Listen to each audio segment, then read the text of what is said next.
யோக்னா இது என்னது? ஆ காக்ரோச்சோடதா? அது என்னது இது?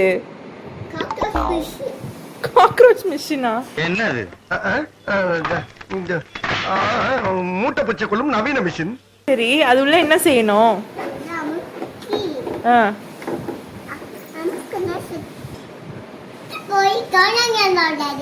அப்படி ஆயிடும். எது ஆகும்? ஓப்பன் ஆயிடுச்சே. இப்போ ஒரு காக்ரோச் வந்தா நீ என்ன செய்வ?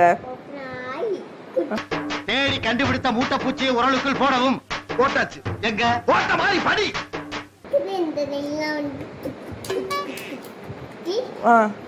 உலக்க எடுத்து இப்படி டொக்கு டொக்கு டொக்குன்னு குத்தணும். படி. யாரு? காக்ரோச் சப்பையாயிடுவானா? சூப்பர் யோக்னா. என்னங்க எனக்கு ஒண்ணுமே புரியல. அதுதானப்பா எனக்கும் புரியல.